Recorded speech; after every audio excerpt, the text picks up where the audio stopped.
कि मेरा दिल तो टूटे जी। और उसी तेरियां खेडा माशाल्लाह फिट हो गया जी। लारी तैयार हो गई। थोड़ा जी हल्का जी पानी जिथे जिथे मोबाइल लग्या पानी मराने मरा के फिर थोड़े म्यूजिक सैट करवाना टेप टूप सैट करा के लारी ओके करके आप चलते हैं।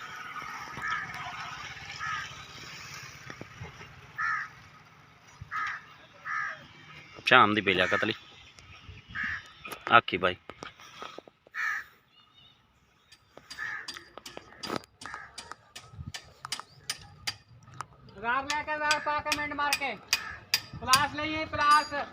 तो माशाल्लाह जी।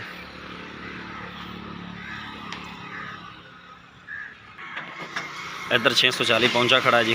टूब गई है जी। काबले सारे खिंच हो गए। टूब समझ ल टुटे रंगी हो गए भी वो सारा हांडे दे नक्के खराब हो गए। तो भाई फौजी कर रहा जी सुराख शुराख मारे। वेखो वर्मा किमें चलता पिया जी।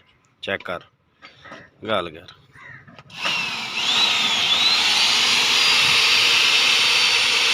दोबारा तो टूब मुरम्मत हो रही है। ये सुराख चेंज करके दूसरी साइड तो सुराख नवे सुराख कढ़ रहे हैं ताकि नवे सुराखों में कस हो जाऊगी। उधर हांडे के भी नवे सुराख कसने पुराने सुराखों वेल्डिंग नाल बंद किया जाएगा। तो देखो जी जितों अंग्रेज़ की सोच शुरू होती है उतों पाकिस्तानियों की सोच अज तो अंग्रेज़ की सोच खत्म होती पाकिस्तानी की सोच उतों शुरू होती।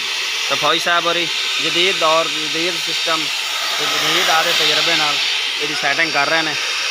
रख दे इतने तो भाईजान इंशाल्लाह कामयाब होएगी। लेकिन कंपनी रिक्वेस्ट है कि इन्हों या तो शिकंजे ला के भेजन जैनवन तो या इन्होंने मजबूत टूबा बनान या सीधे एक्सल पान ताकि ये टुटे ना। यह कोई काम नहीं कर रहा सी या कोई ट्राली ये पिछे सी टूब टुट गई।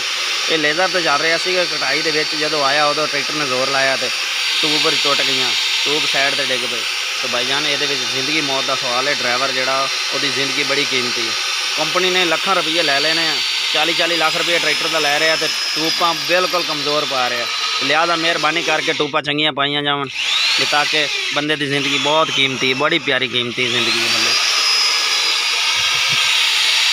तो अल्लाह ना करे किसी ड्राइवर ना कोई वाधा घाटा हो जाए तो कंपनी ने आके किहड़ा उन्होंने कोई बोनस दे देना वो पिछली फैमिली ने बता के चलो वो कराने वाला तो टुर गया तो पिछली फैमिली वो जी कोई अपना निज़ाम चला लगे। कोई किसी का भी नहीं है। बराए मेहरबानी करके कंपनी रिक्वेस्ट है कि इन्होंने हांडे बारे को सोचा जाए। ट्रैक्टर बड़े मजबूत बना दिते गए हैं। चंगे ट्रैक्टर ने माड़े नहीं ने लेकिन इस वजह तो ये ट्रैक्टर मार खा रहे हैं।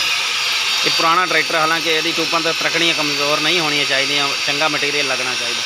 पुराना भी खुलिया खड़ा नवे फिर कदों चलते हैं। माशाल्लाह ट्रैक्टर के लुक चेक करो। पुराना मॉडल बड़ा परकन इंजन कमाल ट्रैक्टर।